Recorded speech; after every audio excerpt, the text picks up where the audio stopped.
Welcome back to another episode of TeacherNerdz Podcast. I'm Ron Nober. I'm Joe DiPaolo. I'm a technology teacher, 3rd grade to 8th grade. And I teach 3rd grade.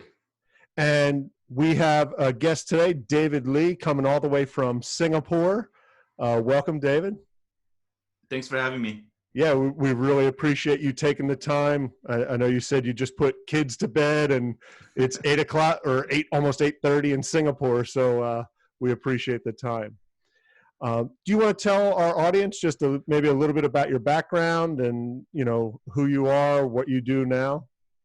Yeah, so I am from Southern California. I was born there and grew up there. And I was telling you guys before, I decided to go backpacking with a friend, and I didn't have any money, so I just used credit cards for the whole trip. And because I was in debt, I needed a job, and my friend was teaching in Korea English, and he said you should come and pay that off, and that's what I did. And that just kind of sparked my interest more because I wanted to be a teacher, but it kind of solidified it. And went back home, got my credential.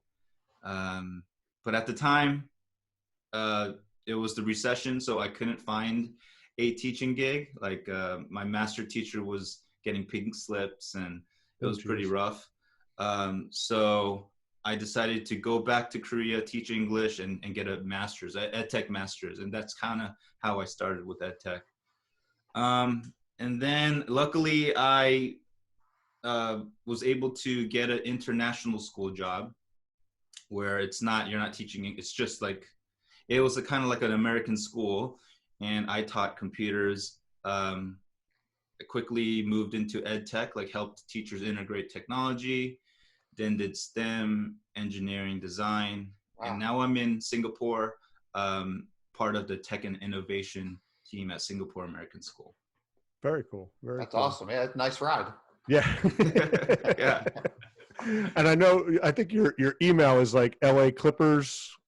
Yeah, Clippers fan or something. So big Clippers fan. Okay. Yeah. That was a high school email. That was my first Gmail. Email address. Yeah. So I've been a diehard Clipper fan. I'm not a bandwagon. Okay. Yeah. And it's funny you say that, like those old first accounts. Every once in a while, like you'll be emailing a parent, and it's like, Sweetie 77 or something, and you're like, yep, that's an old email account right there. For sure. All right, so we're going to jump into, as we always do, our 2 yes mores, 1 no way. And today we decided on summertime treats.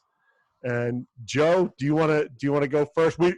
David, most of our 2 yes mores, 1 no ways revolve around food somehow. That's who Joe and I are. Okay.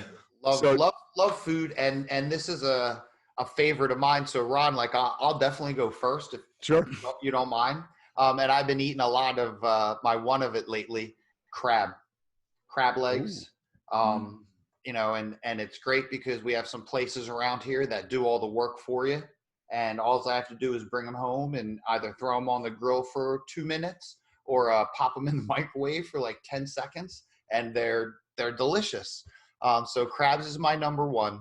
My number 2 would be fish tacos. Ooh, wow. Either fish tacos or shrimp tacos with avocado and like a homemade cabbage. Oh, it's my favorite.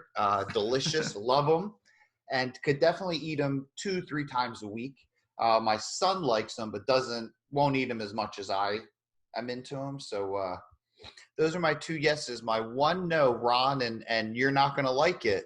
Oh man, I know. And it's a lobster roll. How do you not like a lobster roll, man? I'll tell you. It's lobster and mayonnaise. I can't do that lobster salad. See, now that I agree with. When it's very mayonnaise-y, I do not like it. So there are some places where where we go in Cape Cod where it is no mayonnaise. It is just lobster meat on a grilled hot dog roll. That's like the toasted grilled hot dog roll. And it's just lobster meat and a little bit of drawn butter over top. So then why need the roll? Like, why not use because it's good to pick up and eat like a sandwich. It's like a lobster sandwich, man. Then you know what? I'll have to. I guess I'll give it a shot. And not, yeah, but I'm with you. I don't like mayonnaise at all. So, like that is not my thing. And lobster's delicious. And, like, and as far as we were talking about death before, like lobster is not something I get all the time. Right. The place where we go in Cape Cod, lobster rolls are $36 a piece. Oh my God. Wow. That's why I like to go with Susan's brother, who picks up the tab. There you go. go. Susan's my wife. Wow. We like to go with her brother because he'll pick up the tab for everybody's lobster roll. It's a $36 sandwich. Yeah, dude. But it's like I think it's like 1.5 pounds of lobster on the roll. Like it's actually coming out of the roll. So you're eating some with a fork. You're picking some up. That's like in Pulp Fiction. That's a $5 milkshake. So that's my 2 yeses and 1 no. All right. So I went like summertime sweets. That was where my mind went with this. So my 2 yes mores are, one, I love like a soft serve chocolate ice cream, and a place down the street. We had this little dairy bar down the street that's been there, I think, since like the 1950s, called White Dot. And they have a peanut butter dip. So they'll take your soft serve, they dip it in this peanut butter, and then it's like magic shell. It hardens to a hard peanut butter on the outside. So it's almost like a Reese's peanut butter cup ice cream cone, which is awesome. I could sit there and eat lots of that soft serve. Do you know yesterday they had peanut butter on one side and a raspberry on the other side? And if you did a twist, they were calling it peanut butter jelly. Ooh, I like that. What, at White Dot? At White Dot. Oh, wow. Okay. Because we drove by and we went to the beach, and David, that's on the way home from the beach. And my girlfriend is, that would be her top, would be soft serve ice cream. Yeah. And like Ron said, I mean, it's a staple around here, and it's delicious. And she went right. She goes, "Oh, look what they have. We should go there later." I'm like, Yeah, my son recently ate it for the first time, and we go downtown now like every week because of that. The soft serve. Sea salt with caramel. Kettle. With kettle corn, popcorn. Oh yeah. Oh wow. Yes. Yeah. Nice. It's really good. And that's an ice cream flavor, or that's flavor. No. So the sea salt is the flavor, and then kettle corn on it. Mm-hmm. Nice. Oh yeah. That's good. All right, I'm coming to Singapore just for that. Seriously. Ice cream tour. My other would be any like blueberry, like pastry, blueberry cakes, blueberry pie. Like I love, and New Jersey is a big blueberry producer. So like I can walk down the street and be in a blueberry patch and just be picking blueberries. So blueberry pie is a big one for me. Love blueberry pie. And my one that people around here are not going to be happy with is Rita's water ice. I do not like, I like water ice. I don't like Rita's water ice. It's a chain out here. Just doesn't do it for me. Like I'd rather have. You think because growing up in Philly, you had better water ice or access to better water ice? Yeah, there were a number of better water ice places than that, and it's almost like liquidy. Like I like a creamy water ice. So that would be my no way. Okay. All right, David, you're up. My first one is probably a Reuben sandwich. Ooh, and there's a place that my wife orders from, and it's just the best sandwich I've ever eaten. Like I can't get enough of it. The deli meat is so good. That would be my number one. Number two is craft beer. So there's a website called Thirsty Beer, and basically right now, the last 2 weeks, I've been purchasing one beer from different companies and just trying them out and seeing which one I like the best. And so in like a 6-pack or a 12-pack? Just one. It just gives you. They give you one can. Huh. Nice. And they ship it to you? They ship it to you that day. Oh, wow. That's awesome. Yeah. Is it a place in Singapore or is it an international? It's a place in Singapore. Okay. Yeah. Okay. But the beers are. Because I was getting ready for a pen and paper. Like, right. Yeah. Shipping's really cool here. Like, you could get anything shipped. Amazon awesome. Prime is like the same day or the next day, so it's pretty fast. Awesome. Nice. No. So hold on. What's been the best beer so far? Do you have one? No, I didn't really like any of them. Like Really? each one had a problem that I didn't like. So one beer would have like a great taste in the beginning and kind of like goes away. I don't like that. Some of them felt light. I like a lot of taste, you know? Okay. So some of them weren't hoppy enough. So yeah, I'm still on that search, but it's so fun. Yeah. To be able to buy these beers. It's a good quest to be on. Oh man. I recommend it to anybody. Well, there's so many craft beers out there. Yeah. You know, like I wonder if there's anything, because that's a good idea. We have a guy that lives across the street from me who just moved in, and they run a pretty good craft beer. Little microbrewery, yeah.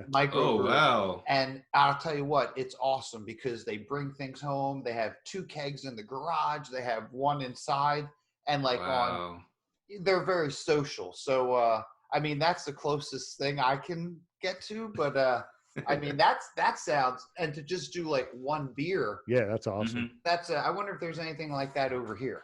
Yeah, I don't know. We'll have to be on the quest for that. What's the website again? I'm gonna write it down. Thirsty beer. If you type in thirsty beer Singapore, you'll see it. Okay. That's cool. And my friends, they brew, and so yesterday I hung out with them and drank the beers that they made, and it's pretty mind blowing how great their beers are. I mean, they've been doing it for so long, but do they play around with flavors? Yeah, it gets really technical, and then I get a bit lost. But yeah, it's pretty cool. I think it's crazy. Like the last crazy beer I tried. What is it that you eat with sushi? The ginger. Wasabi or ginger? No, ginger. They had a ginger type beer, and I said, I'm not I don't really dig on ginger. And he goes, do you like sushi? Next time you have sushi, come on over, get one, because it just pairs so well. Wow. And that was the first time, like, I never really thought about, like actually going out and trying to find I know they do it with wines, but I guess with all the different flavors out there and the things you could do with chemistry, that craft beer it's not just a strong in alcohol, but it's a strong industry with, think about how many tastes there are out there. Yeah, for sure. That's a good design thinking project, right? To try and find your perfect brew. Yeah, for sure. I have to empathize with myself, which I like doing. So what do you have for a no way? No way would be anytime my wife bakes cookies, chocolate chip cookies. I can't stop myself, so I will eat 20 cookies like after my dinner. Like it's just unbelievable how I can do that. So I tell you what, I get pretty upset when she bakes. I didn't think you were going there. Yeah, me neither. I was like, we might have to end this podcast right now. We're not going to be able to air this. Yeah. All right. Well, we appreciate you indulging us in that little fun thing that we do. So, we had originally contacted you talking about design thinking. You're somebody, I have your design thinking book what I love about the book is it's not something you necessarily sit and read cover to cover. Like I pick it up and I look at different sections of it. And I think it's just that kind of good book where you can look and say like, oh, that's a really great idea that I'm going to bring in. So that's how we originally kind of got into contact with you and wanting you on the show. So can you give us a little bit of maybe even just like what design thinking is for you, and some of the projects that you've run, and then you showed us or you had talked to us about the eduPermaculture, and we really are interested in hearing a whole lot more about that. Yeah, so design thinking is a creative problem-solving toolkit. And what really blew me away when I first heard about it, and with my shallow understanding of it, was that it's something that you actually equip the students with. So I was a bit confused when I went to conferences, and there would be a session about project-based learning. There would be a session about maker spaces. But it was all teacher facing, in a sense that it's those things that I just talked about are really tools for teachers. It's like an approach that teachers use to design these authentic learning experiences. And project-based learning talks about inquiry, that kind of thing. But there was never a toolkit for students to use to be creative and then actually create things and try to think of innovative solutions. There wasn't something like that. And so I just felt like project-based learning and design thinking was such a great match. Right. Because it's, again, the teacher approach, and then the teacher tool, and then you have the student tool to navigate through that project-based learning type of scenario. And I was really excited to hear all of these mindsets that I just felt like I was never taught in my schooling, and never discussed. And for me, I really connected to it because I felt like the little success I had during that, up to that point, was because of those mindsets that I quickly realized I needed and developed. And that was all outside of education. So, yeah, I felt like I was on a mission where I was kind of upset. Like, why was I learning all of these cool things outside of education? Why was I learning how to become, because as a computer teacher, like I hated computers when I was given that job, and I had to learn how to become a computer teacher, and I had to learn how to collaborate with teachers and help them integrate. I was learning all these things. How come that learning was so different than the learning we did at school?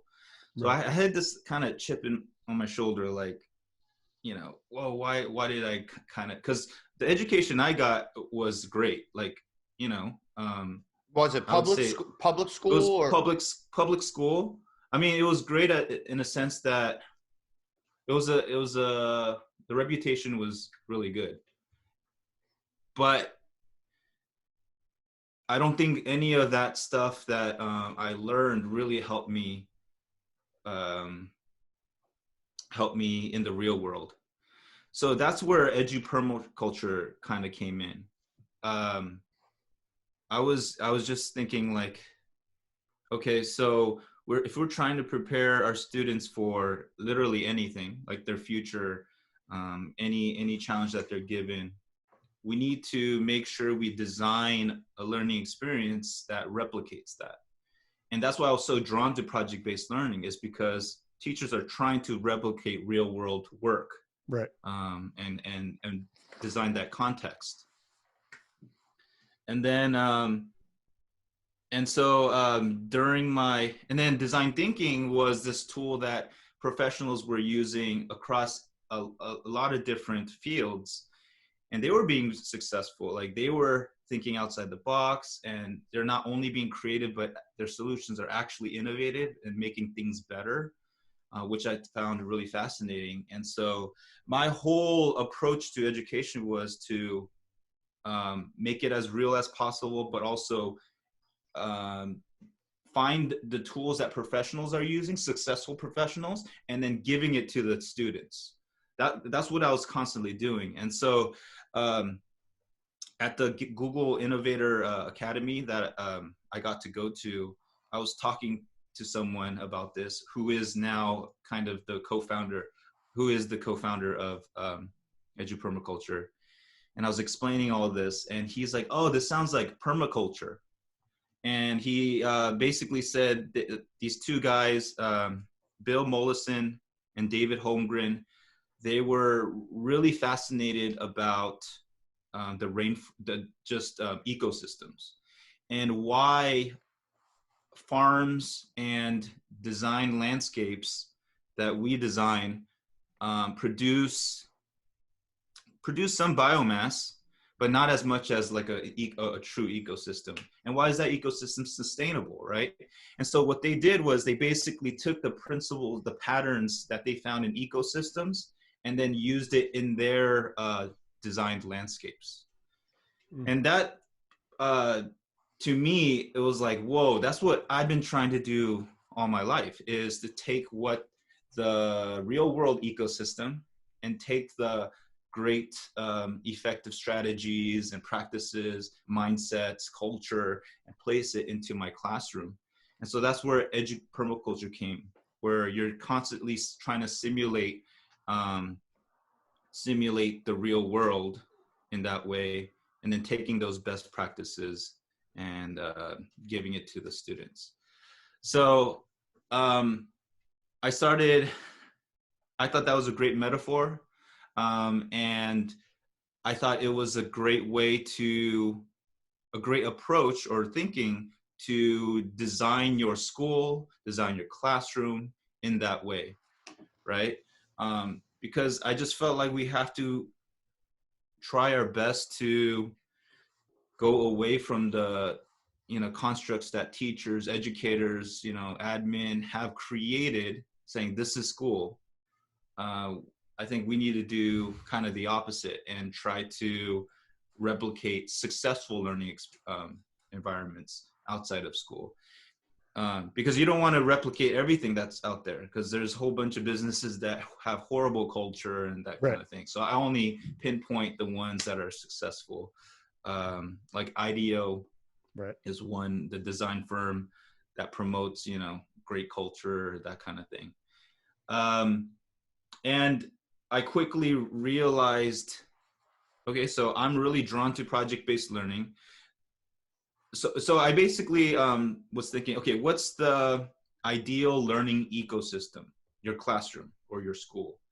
And we thought up 4 pillars.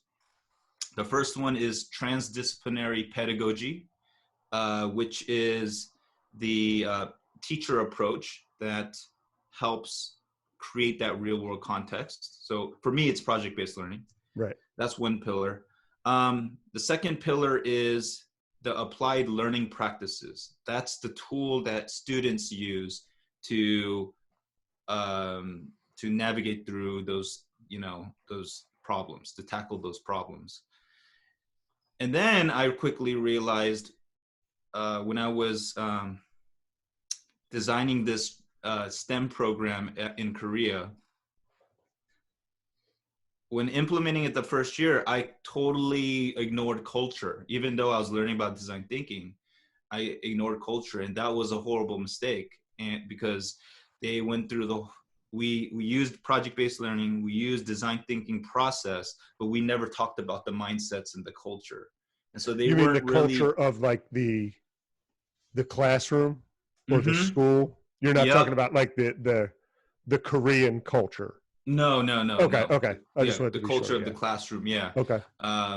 And developing that atmosphere that's friendly to innovation, friendly to collaboration, feedback. It's really safe, cool place.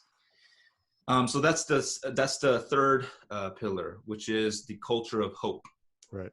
And then the fourth one is I realized after maybe 2 years doing the STEM program is that you need systems in place. So I think systems of sustainability is one of them. So you need admin to, make sure that they provide you with those systems, scheduling to allow flexibility to do really cool things, and those kind of. So those are the 4 pillars of that learning edupermaculture learning ecosystem that I think every classroom needs to truly thrive, a school truly thrive, and I think a lot of organizations have those 4 pillars as well.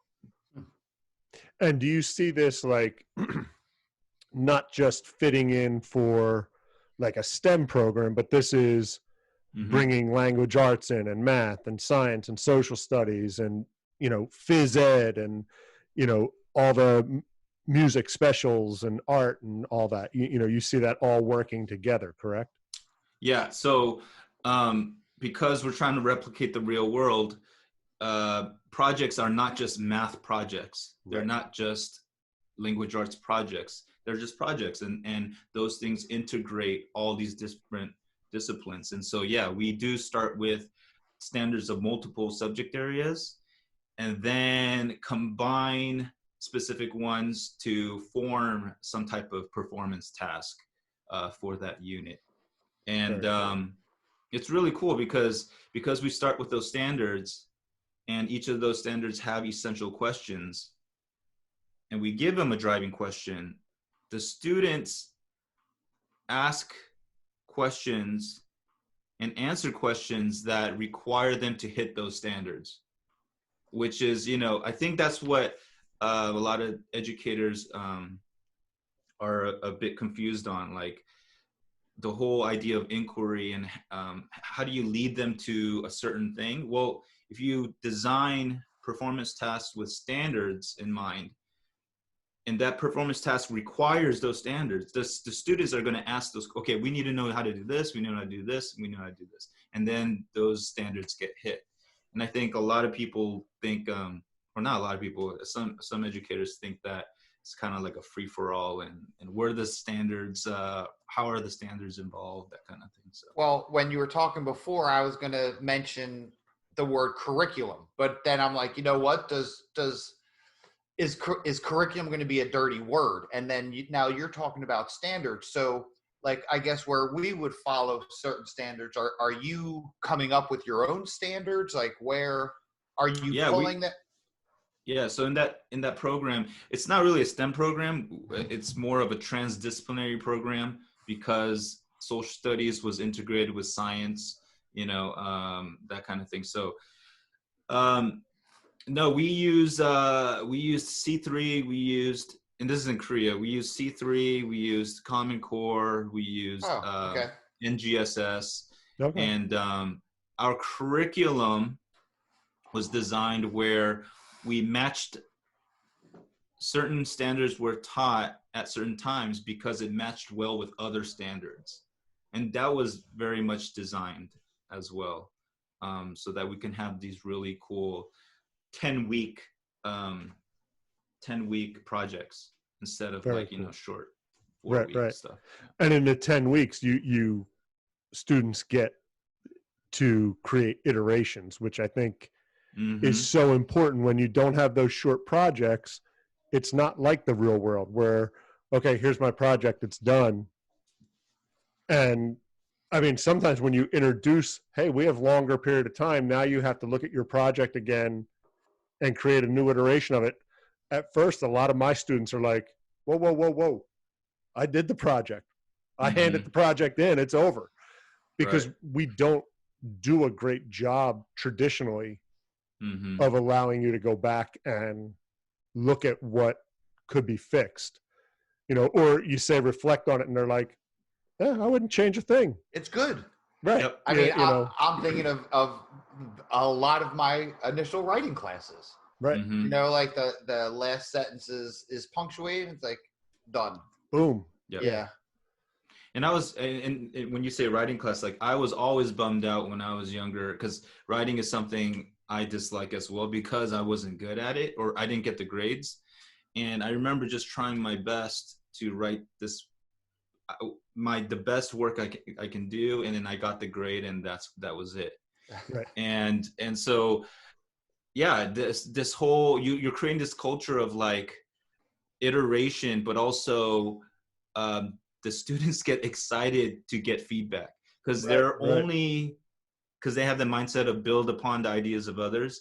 They just know that the other person's trying to make their work better, and it excites them, right?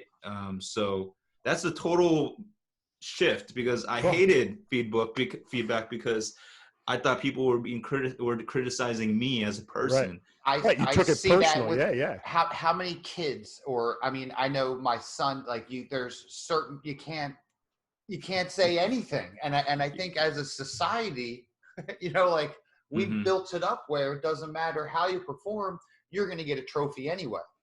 So now it's, when you get critiqued, it's, well, you don't like me, or you don't like my idea, or, fine, I'm done. I'm not even going to try. A critique is almost a personal attack.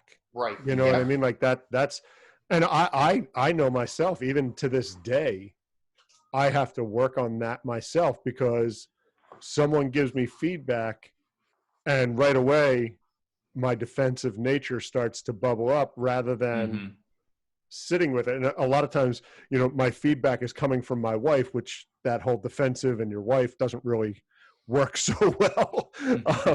But like, I will say to her, like, I did have to take it in, walk away, sit with it a little bit to come back and go, you were right. This needs to change. This needs to change. This could be a little better. I don't agree with you on this, but, I understand your perspective. But, initially I think, and it's just like you said, it's from traditional schooling, that defensive nature pops right up.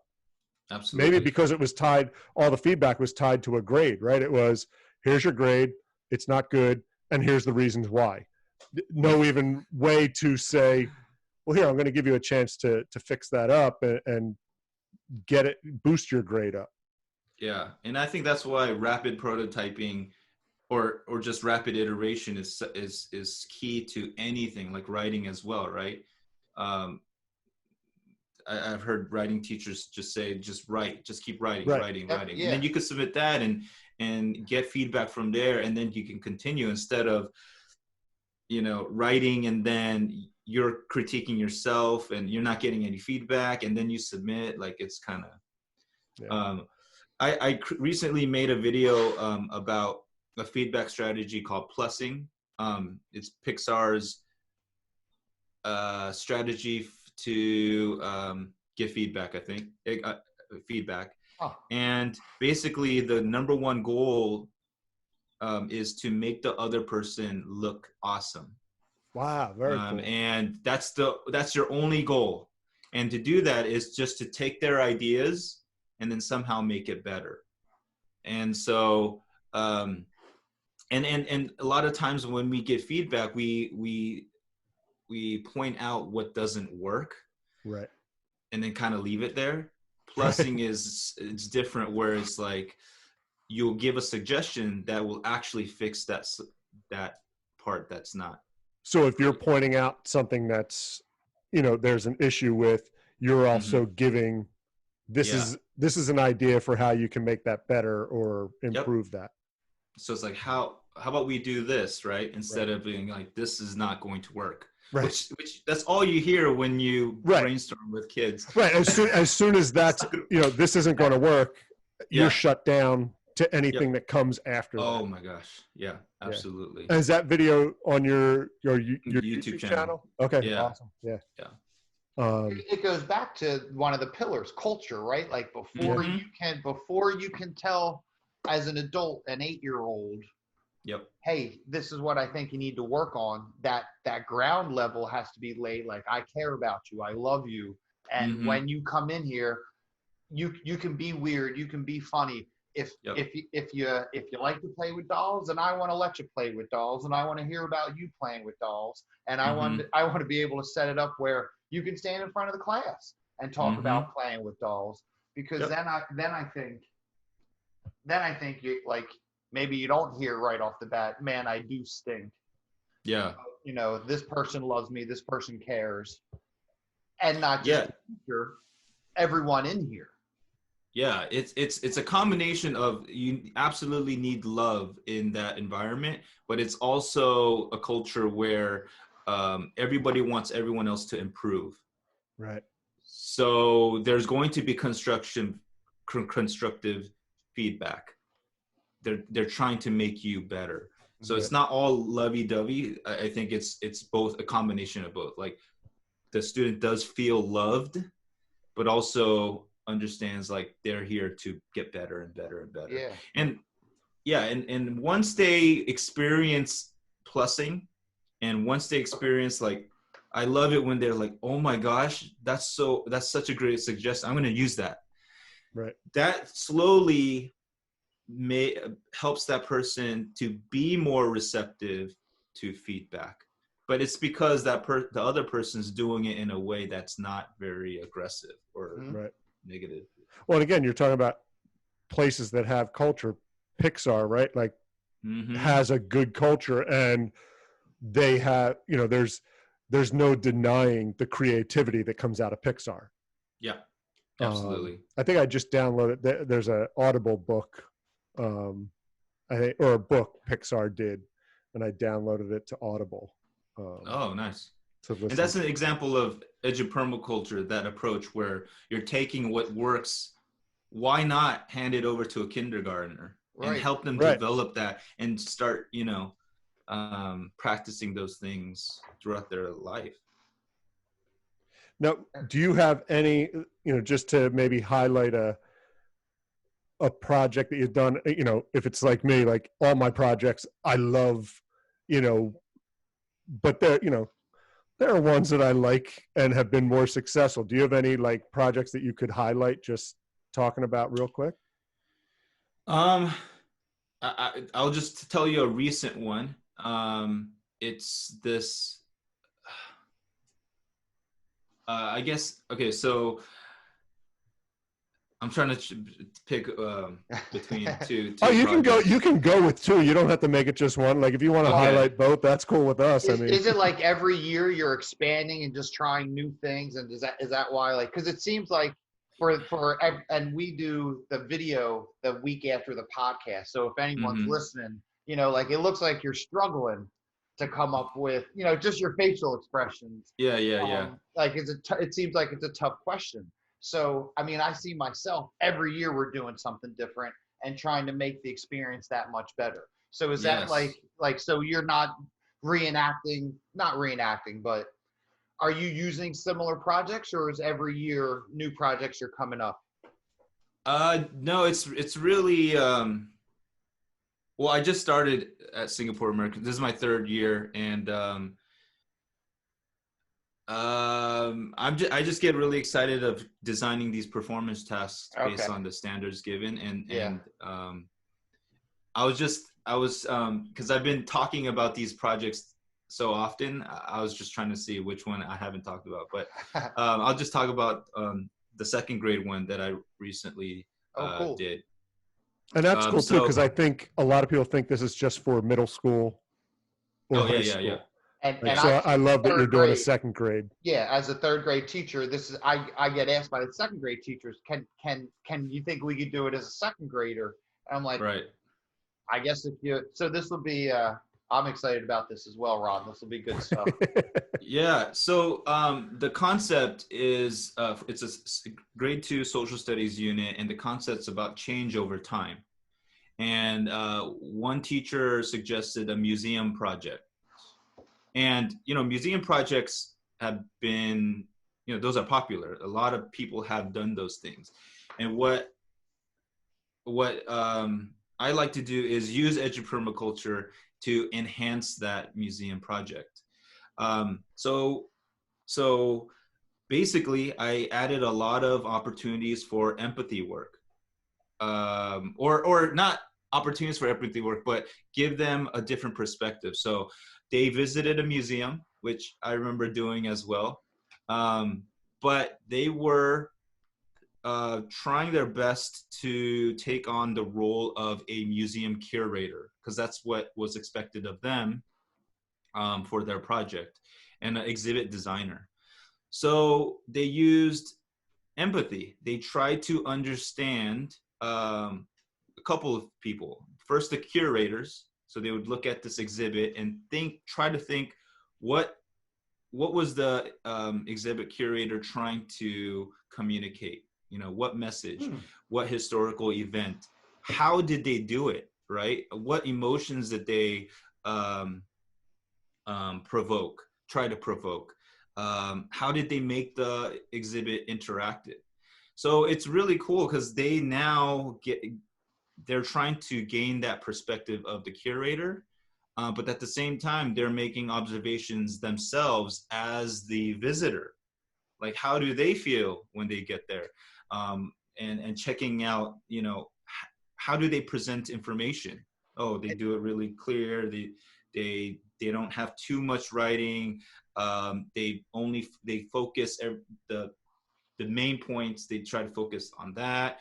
So it's a lot of empathy, which I think is missing in a lot of these project-based PBL projects. And then also, like, for me as a teacher, I try to get in that perspective as well, in the curator's mindset, so that I can best design learning experiences, a sequence that simulates what they do. So I watched a lot of interviews, and I watched the Smithsonian interview by Adam Savage, and he just talks to a exhibit designer, and she just spews all this really cool knowledge of what she does and how she's thinking, and I try to have my students think that way as well. Oh, right? Wow. Yeah, and it's just creating that real world context as best as possible, and a unit to me is a beautiful narrative. Bronin Olson said that to me, and I was like, oh yeah, that's exactly how I feel. A unit shouldn't be this just like a mix of learning activities aren't really connected, but maybe connected by a theme. It should be there should be a sequence. There should be it should just make sense. And every unit, if a videographer came to document your unit, it should be this epic, really cool story. Oh, wow. Right? And that's kind of how I try to design these learning experiences. Because I just remember constantly as a kid, and I kind of do it still now, where as a kid, we'll do this activity and then we'll stop and we'll do this activity.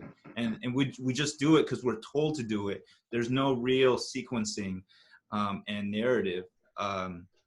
It doesn't really make sense, and we don't even know why we're doing it, but the performance task that we design gives them that why. So they're not. To learn. It's not. Yeah, I'm sorry.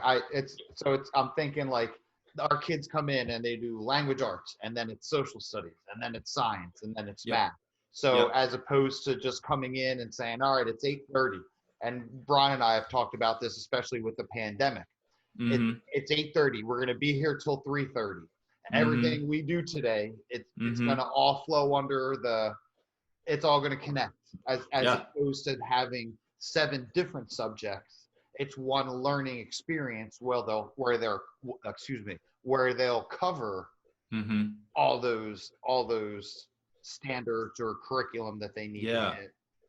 Like in Korea, it was like different subject areas after the other, but it was the same project. So students would say, oh, we're doing that project in science. Yeah, because in social studies, you need to do this part of it, right? The humanities part. And so it totally made sense to them why they're doing this work. And because right now, I'm doing this logo design logo design lesson and this creativity lesson. I'm just popping in. I'm a specialist kind of. So I pop in, I give them this creativity lesson, and then I'm out. But it's not integrated into anything. And it's that experience that I personally disliked as a kid. It's like you get this coding thing for an hour and then you're out. And you don't apply computational thinking to anything, to your project, or it's just this disconnect. So, yeah. So now with your museum project, so when the when the kids so when they come back and they start to do it, what are they designing a physical museum, or are they designing an online museum? Do you give them the choice? It's, you design how you want to design based on what you just learned in the visit. Yeah. So we basically defined a problem statement as a class. We just taught, I took a whole bunch of pictures and we analyzed each picture and said, what is the curator trying to do? How are they effectively presenting information?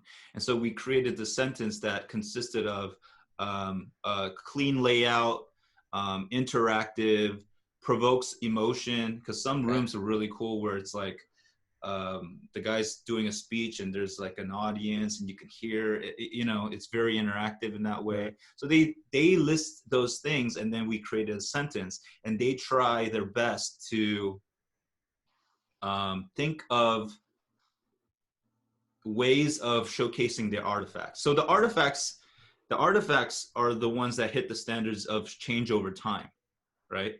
And then they do that. We enhance the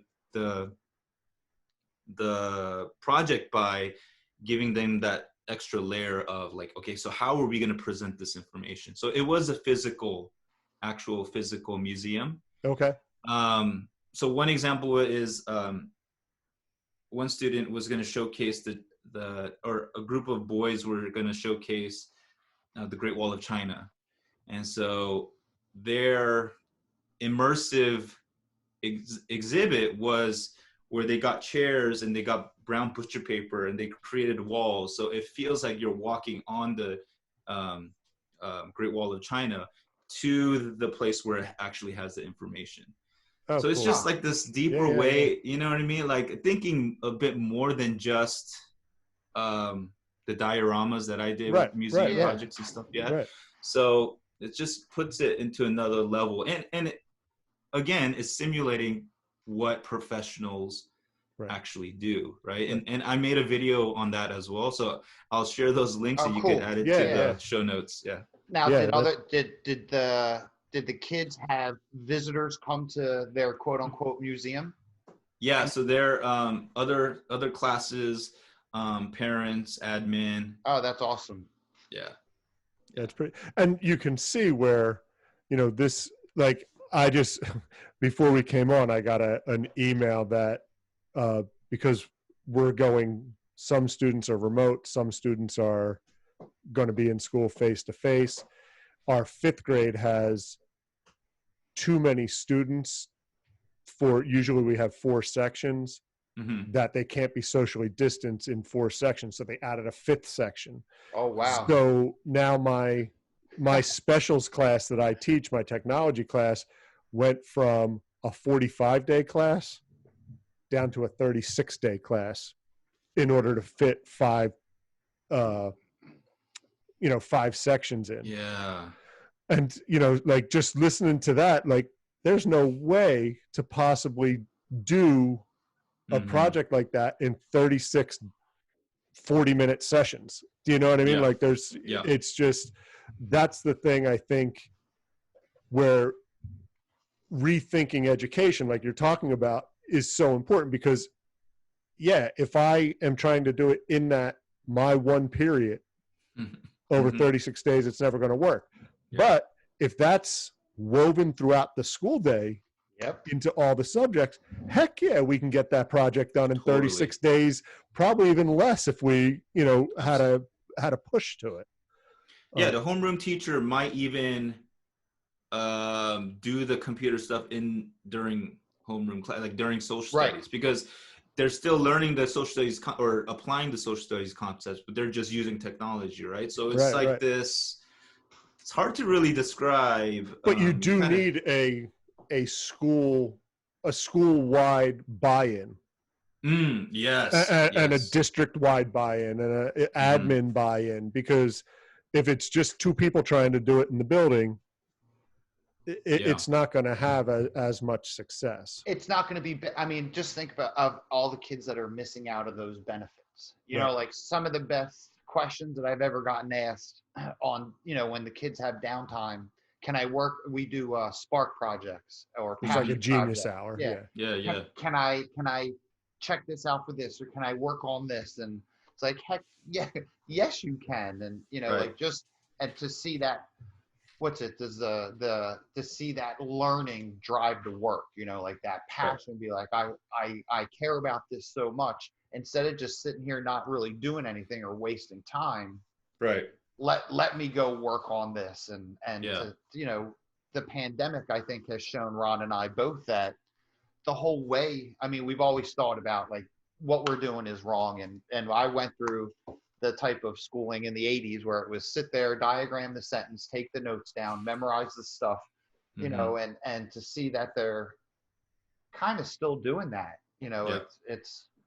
Well, that's what we talk about. I mean, you know, a lot of you go into school, there are different technological things, but the classrooms are set up just like they were in the early 1900s. Well, I like the video that you put out there about making the bust of the president, and you know, you had to memorize or find some random facts that you still don't really remember to this day, but you got really good at the president's facial features. You know? I remember, like, we had a project about beluga whales, so I made a paper mache about beluga whales, and I don't remember why. I don't remember anything about beluga whales, but I do know my paper mache was gray. Like, you know, so to try, like, I never thought about teaching as design thinking, but I guess, you know, looking back at it, you know, I got through my whole life design thinking because I wasn't memorizing facts. I didn't care about what the school was saying, but you know, here I am today, like, and I love telling my story because the parents are like, thank God there's hope. And like, you know, like, totally. You know, kids are kids and they have to be allowed to, I don't want to say run wild, but have choice and the opportunity to go after what they're into. And that's where you're really seeing, to give them those opportunities. You know, you talk about preparing, you said earlier, preparing for that unknown future. Who knows what it's going to be, but if they can, I guess, start with empathy and be like, yo, this is wrong.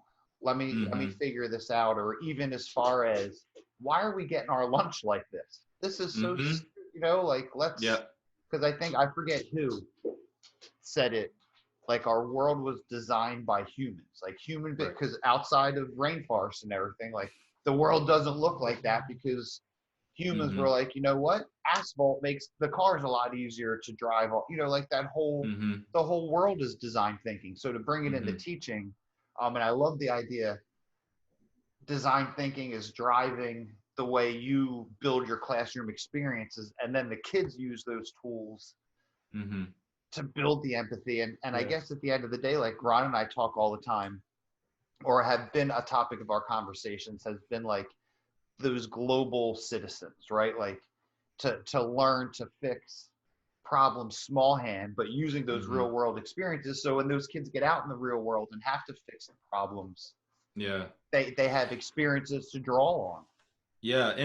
And what's really, I think it's also extremely important to understand with design thinking is like, yes, our students are going to go out there and solve problems, but because of that empathy part, because the design process is very similar to design thinking. I mean, it's pretty much the same, but the empathy part is a huge focus because you are now partnering with the person you are designing for. So you see a lot of stories of NGO projects, and they go in to this needy area, and then they design the solution and implement it. It doesn't even work. It doesn't even fit that context.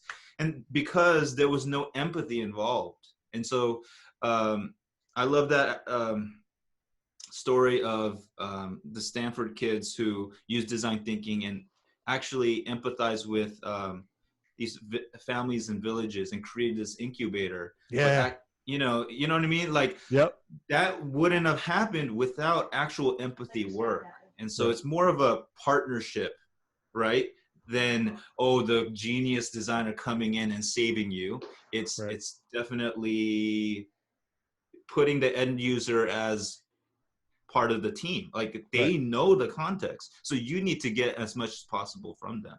That's why I love there's the story of the gentleman who designed I think it was an MRI machine at the Children's Hospital, where he said, I was so proud of this machine, and I was standing behind a family whose child was getting ready to go into it.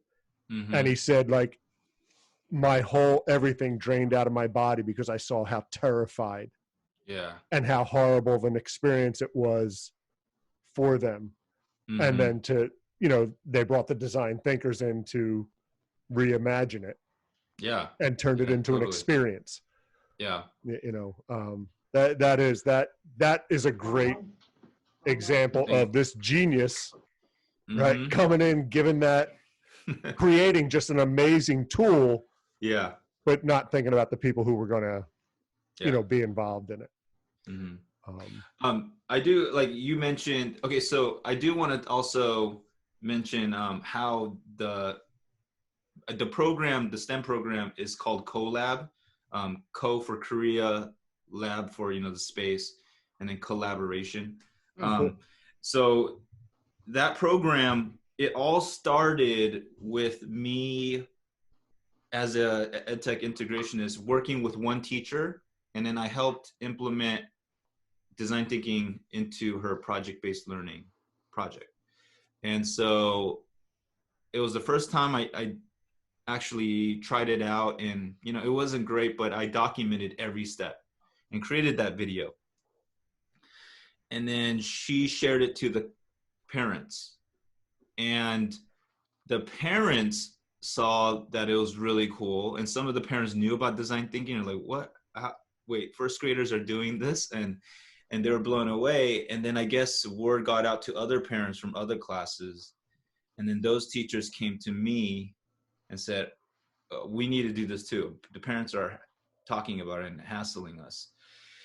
And then, so the whole grade level did it. And then it slowly trickled to other grade levels. And so I think one way to start, because you do need admin who support you. And for me, I had an admin who literally said yes to every idea I had. Like, so I had one of, I was extremely lucky. But the start was the storytelling part. And so if you could tell the story and show how important it is, and also, add characters to it, the students, right? Right. Adding those emotional things, like, I think that's really powerful, and that could spark more growth. And so you can, start small. You don't need everybody's buy-in 100%. Not 100%, because the first time implementing these things, it's not going to go great, because my first year of doing that program, that was the worst time. It was exciting, but it was really bad. I felt personally, I thought it was bad. But I learned so much. And but so then, was it bad? Like, no, right? Like, it wasn't bad. No, like that. I'm not embarrassed by it. No, right? Yeah. You again, it's having that reflective piece where you look back and go, man, I could have done that a little better. Yeah, that could have been different. I've started so many classes with guys. I don't know how this is going to go, but you know what? Like, let's do it. And even, during observations, like, I think, because those are the risks I want the kids to take. So like, anytime we do something that, and Ron, right, the past 4 years, I think my classroom has totally changed. Yeah. So the past 4 years, every year was like, all right, guys, this is what we're trying. all right, guys. And I think each year gets better. Yep. You know, but like those experiences I think are so crucial. Yeah. And those experiences are the ones that they remember. Like I would have students come up to me, oh, we did that marketplace project. And immediately they can shout out the concepts that they learned to do that project. Oh, we did that museum project. And that, you know, engagement and that excitement is what you want. Well, I think Ron, was it last year that we really started playing with design thinking, or was it the year before that with the classroom? I mean, we started to learn about it probably the year before that. We got in contact. I don't know, David, if you know Kevin Jarrett. Yeah. Kevin Jarrett. Yeah. So he's pretty close to us in New Jersey here. Oh, okay. He's come extremely helpful, right? Yeah. We'll like reach out and just, you know, not that, I mean, close, 45 minutes or like an hour away, but like we'll literally, drive up to say, hey, you need something. But so we started doing it, and the best was, you know, other people are like, what are you doing? You know, like they'll walk by the room and it's chaos, you know, like, or no. It's perceived chaos. Well, yeah, it might look like chaos from the outside, but then when you come in and the objectives on the board, you know, like use design thinking to solve the problem for the character, you know, and this could be for like reading class, and and you know, there's tape all over the place, which, you know, we learned the hard way. You don't give the third graders duct tape, or you don't you don't give them strips of duct tape and ask them to walk from one side of the room to the other. You know, but I'll tell you what, was it last year, Ron? You know, I had people coming up and we had grades due in early on in June, and then we were with the kids for almost like another full week and a day, you know, or a few days. So I teach third grade with 3 other sections.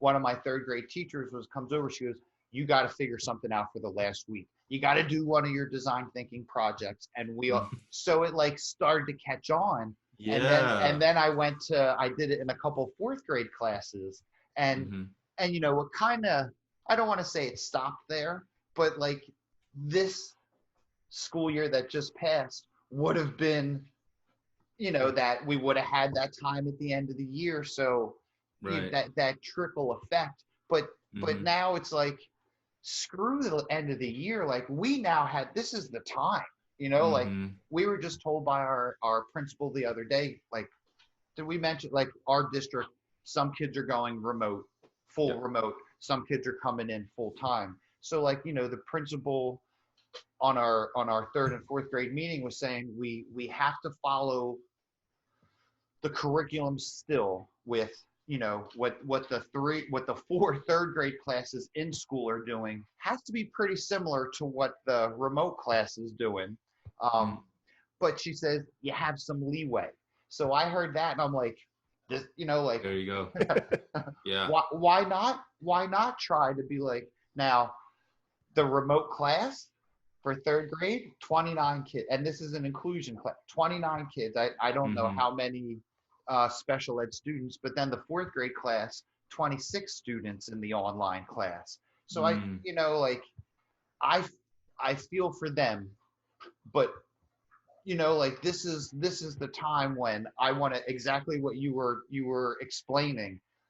When you're in social studies, you're working on something and the kids are going to say, hey, this is the same thing we just did in you know, I just read an article on this in reading, and you know, like to be like, like to bring it all together. And Ron and I are going to try, and our vehicle for that is going to be the SDGs, and maybe not trying to hit all of them, but you know, introducing the SDGs as a whole, focusing maybe to start with one as a class, because I'm going to bring it in during a health lesson, so we'll start with health and wellness.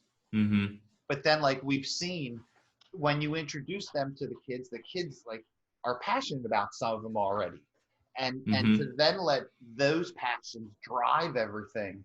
I think the hardest thing on my end is going to be trying to find all the information for them, you know, like to try and find podcasts, try and find articles that are on their level or that will be read to them.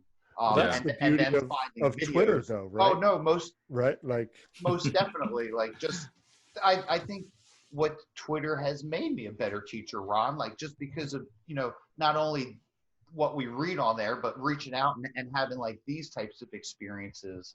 And it stinks, like, you know, I'd love it to happen with people right down the street, because then it wouldn't be at 9:15 our time or 9:15 your time, and you know, AM, PM, you know, the craziness. But to get through all that craziness to make this happen, like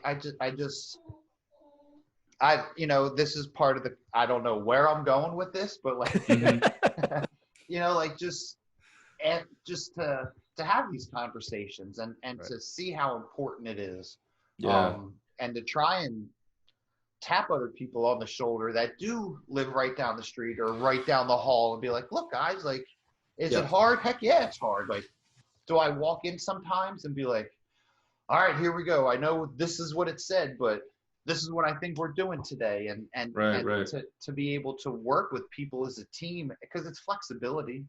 You know, when things are changing, or, oh, look, I found this, and, you know, can we get into the Google Classroom quick enough so everyone can have access to it? And holy crap, doesn't work in Google Classroom. Is it all going to come up? But I don't know. I working at a restaurant for so many years, on the busy nights and the Fridays and the Saturdays, I mean, you were moving. It was constant for 3 and 4 hours at a time. So now to come into the classroom and be like, yeah, the kids are sitting there like, let's ramp it up a little bit, like this, you know, and it's, I guess it's stressful, which is maybe why people don't like it. You don't necessarily have control.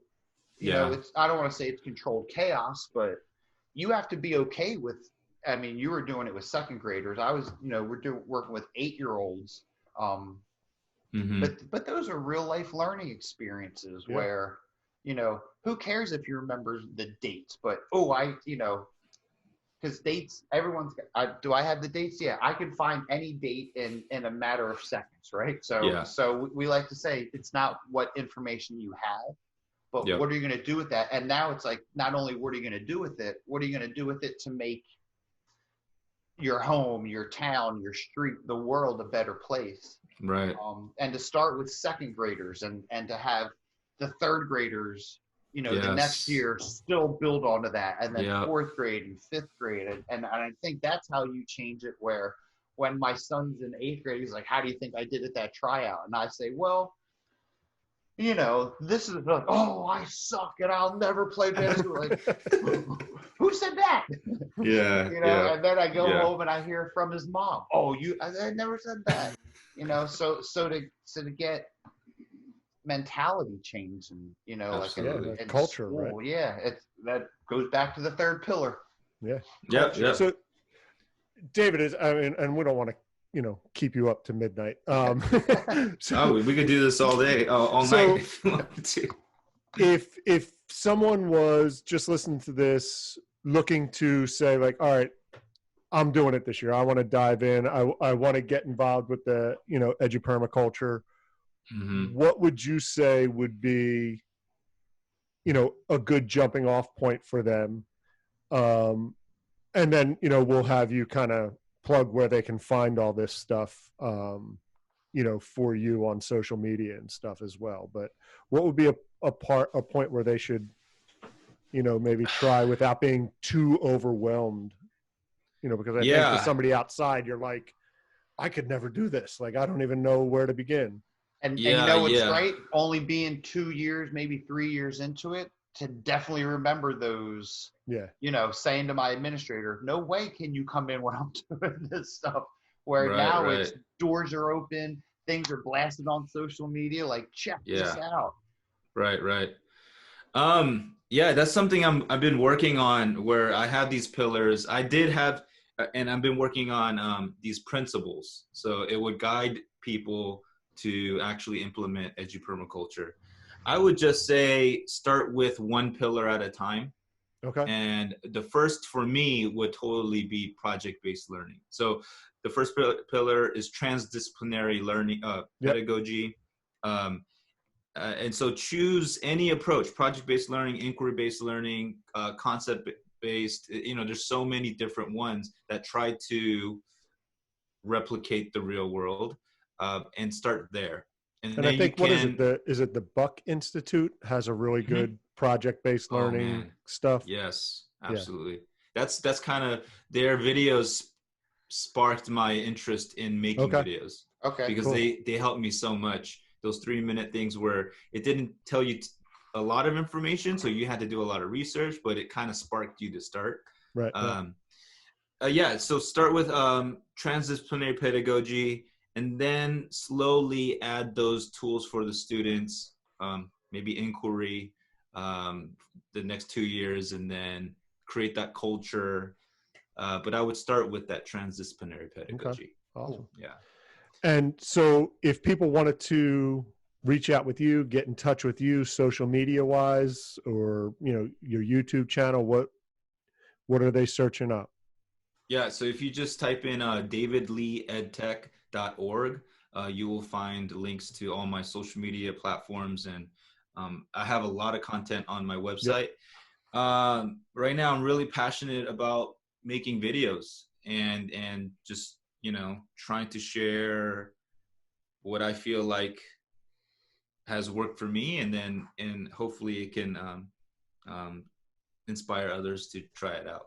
Yeah, I gotta say, I'm blown away. Every time I pop onto YouTube, it's new video from David Lee. Man. And now knowing you have a 3-year-old and a 7-month-old, I'm like, so he sleeps 2-3 hours a day. Yeah, man, it's impressive. It's funny, to me, it is your first name is David Lee, and it's EdTech. Is that your last name? It just goes together. It's not two different things, man. Yeah. In the beginning, people always just thought of David Lee Roth. Always, every time. But I'm glad now people can, think of it that way. Yeah. And I found that book it's called Creativity Inc. I don't know if you can see that. Creativity Inc. Okay. And it says that must be really it's the president of Pixar Animation and Disney Animation. It's a book by him. So that's on my Audible reading or listening to list, whatever you want to call it. But what we'll do is we'll do a quick goodbye, stop recording, and then if you can just stick around for a second, we'll snap a screenshot so that people aren't in mid-talk as I take a picture. Yeah. So again, David, thank you so much for joining us. Is there anything else before we wrap up that you wanted to plug or talk about, or? One thing I would like to mention is I can, a lot of educators think that this is design thinking is a trendy thing, a lot of these buzzwords, and I'm passionate about these approaches because I've seen it work. As in, when I'm teaching, I was in the first floor in Korea, and all the parents went to my class first, and I would never stop teaching, and I would just continue, and the parents and the admin and teachers would always ask questions to any random kid, and they were able to explain what they were doing and the concepts that was required. And a lot of our showcases at the end were the same way. They were just, the teachers would come to me oh my gosh, I just asked them random questions and I kept going deeper and deeper. But, because they spent so much time on that topic, they thought of those questions already. They themselves thought of those questions. Right. And so I have a feeling there's some people who feel like this is all a gimmick, but because I've seen that, I am going to keep, pushing and trying to tell more educators about this stuff. So. Yeah. Right. It's a sustainable thing. Like it's not, it isn't going away. It hasn't gone away in business, right? Like you look at the IDEO shopping cart video. What's that from? Is like that from sometime in the 80s. Okay. You know, it's like on Nightline. Yeah. Sometime in the 80s, and it's still going strong. So, right. Yeah, it's not going away. Yeah. All right. Well, thank you very much. It's been just an absolute pleasure. Joe, you have anything? Yeah, I think the next time we should, you know, as we're all into craft beers, like maybe the next time we meet, we should. We should have a craft beer like recommendation. Okay. Yeah, and I was I was saying like we should send you some of the beer that the guy across the street makes, but I don't know how I would work getting to Korea. Like would it even be good by the time it gets there? Like, right. I don't know. I don't know if alcohol is like alcohol shipping internationally. Like if there's might be some I don't issue. know. I know. I mean, shipping state to state is an issue sometimes. Yeah. Right. We'd probably have to Google that. Yeah. That's a design thinking problem. Yeah. How can I get this beer to David? Right. I'm gonna look into that though. All right. Well, sounds good. Yeah, well, I really appreciate. Yeah, thank you so much for having me. This was really fun. Always fun to talk to passionate educators. So absolutely.